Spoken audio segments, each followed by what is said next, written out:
เป็นยังไงท่านผู้ชมหลังจากไปหับส้มหอบเพลย์ออฟของลาว EPL แฟนคลับลีกหรือว่าหอบคัดเลือกนั่นเองหวังว่าจะมวนจะมั่นกับการแข่งขันในครั้งนี้แต่ว่าตอนนี้จะให้ท่านผู้ชมมาหูจักกับผู้ใหญ่ใจดีที่ว่าเหตุแห่งงานนี้เกิดขึ้นได้และงานนี้ประสบผลสำเร็จเจ้าสบายดีสบายดีสบายดีคุณหนาคุณตากันไปไกลไปไกลมาอยู่ที่เดือนนิวอารีนาเอาเป็นว่าให้แนะนำกับท่านผู้ชมอย่างเป็นทางการชื่อสันติมานุธรรมเป็นเจ้าของเดินนี่ไอสันติคิดจังไดจึงว่าอยากมาสร้างเดินเตะบานยาเทียมแบบนี้ตอนทำอิฐมีความคิดจังไดกับก่อนมาเห็นเดินตัวนี้กับอ้ายกับเป็นคนลาวเนาะเกิดอยู่ลาวแล้วก็ไปอยู่ออสเตรเลียประมาณ30 ปีจะอยู่คุณ30 ปี30 ปีอยู่ไทย6 ปีก่อนแล้วก็ไปออสเตรเลีย30 ปีคิดว่าอยู่ออสเตรเลียเขาก็อ้ายก็รู้สึกว่าอ้ายเป็นคนลาวก็อยากมาอยู่ลาวเป็นบ่เนาะบาดมาเที่ยวอยู่ลาวแล้วก็โอ้เบิ่งลาวนี่มักเราอยากมาอยู่มักความเป็นลาวแม่นแล้วกับพี่น้องพามาเดินตัวนี้มันบอกแต่กี้เป็นเดินปลาซักเป็นเดินดินแม่ละแม่นแล้วก็พี่น้องพามาเบิ่งแล้วก็เห็นเดินตัวนี้แล้วก็โอ้คักมักโลเคชั่นบนนี้แม่นแล้วก็เห็นว่าเดินตัวนี้นี่โอ้คือว่าเห็นหลายคนมาเล่นแล้วก็มีหลายแนวเฮ็ดก็ได้เนาะตั้งใจว่ามักเมืองลาวเป็นคนลาวอยู่พุ่นดนแล้วอยากอยู่เมืองลาวอีกบาดนี้แม่แล้วเป็นคนลาวต้องได้อยู่ลาวเนาะเลยว่าคิดว่าจึงเฮ็ดธุรกิจตัวนี้แม่แล้วเดินบ้านมักเตะบ้านบ่หรือจังไดกับอาทิตย์นึงก็เตะเทื่อนึงแหละแต่ว่าอย่างนี้อายุ38 ปีนี้แลนกับพวกวัยรุ่นนี่ก็เมื่อโว้เดินเฮาสร้างดนบ่เดินยูรีนานี่กับประมาณเปิดประมาณปีปลายแล้วประมาณ14-15 เดือนแล้วมันบอกล่ะก่อนไอ้มาลาวนี่เดินนี่เปิดประมาณ7-8 เดือนเป็นว่าไอ้มาลาวประมาณ7 เดือนแล้วเนาะแล้วคิดว่าสร้างเดินนี่สร้างนิวอารีนานี่ซื้อกับขักนิวอารีนาแม่นแล้วเนาะคล้ายๆยวนเดินของไบเยิร์นมิวนิกเลยอารีนาแต่ว่าคิดว่าเฮามีจุดเด่นอย่างเดินนิวอารีนาเฮามีอันใดที่แบบว่าผลเด่นเป็นพิเศษเดินตัวนี้ไอ้คิดว่าคนมาเล่นแบบมันเซฟตี้มันบอลเนาะแล้วก็บอลเที่ยงเรื่องความปลอดภัยแมนแล้วขอโทษเด้อภาษาลาวกับบคอนหาก็มา7 เดือนนี่เนาะกันยังเฮียนอยู่บ่เป็นหยัง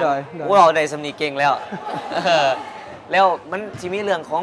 การเซฟตี้คือการรักษาความปลอดภัยเรื่องการบริการเรื่องความสะอาดแล้วก็หลายๆอย่างเช่นว่าเรื่องการจัดระบบต่างๆตารางเวลานี่แม่นย่ำหลายใส่บริการตลอดเด้ดอยก็สำคัญนี่อยากให้คือว่า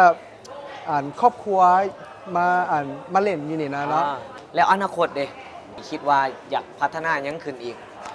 ก็สิมีหลายแนว1สิมีห้านอาหาร2สิมีบอลเล็กน้อยเล่นโดยสิมีสไลเดอร์3สิมีห้านกาแฟ4ก็มีบอลคือไวน์บาร์แหละบอลมีสเต็กเฮาส์มีของกินฝรั่งมันบ่เนาะแล้วก็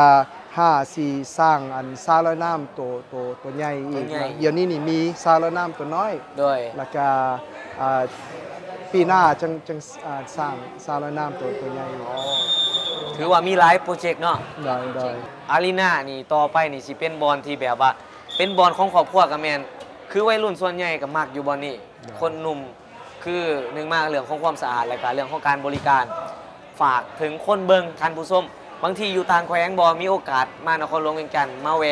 อาบน้ำมาแวลิงกีฬาอยู่นี่หรือว่าคนที่อยู่นครหลวงเวียงจันทร์เองที่ว่าอยากมาอยู่ที่นี่ให้ฝากกับท่านผู้ชมเซิร์นบัชคนอยู่แล้วนี่มายูเรนนี่มะม่วนนะมันเป็นบอลคือว่ามาเที่ยว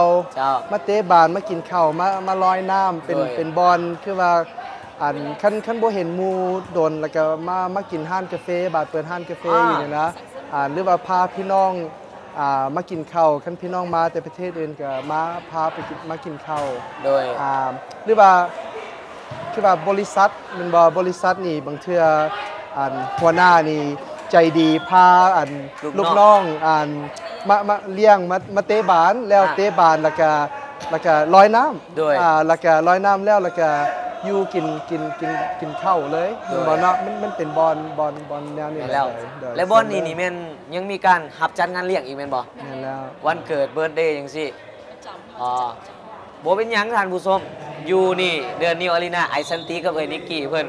แบบว่าเฮ็ดเป็นแบบว่าครอบครัวมีหยังร่วมกันได้อยากได้อันใดอยากจัดอยู่บอลใดร่วมกันเบิ่ง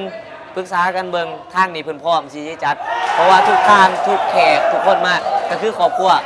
ท่านผู้ชมเดือนนิวอารีนาบ่แม่นแต่ว่าเป็นเพียงสนามกีฬาบ่แม่นเป็นเพียงแต่ว่าบอลที่เอามาอาบน้ำหรือว่าเป็นบอลที่ว่ากินข้าวหรือว่าพักผ่อนเท่านั้นแต่ว่าอยู่เดินอารีนานี่จุดพิเศษที่มีหลายกว่านั้นนี่เลยอาหารของนิวอารีนากินตลอดเลยหูว่าแซ่บเอาเป็นว่าอย่าหูว่าแซ่บจังได๋ไรยะนาเฮามาติดตามรับชมกัน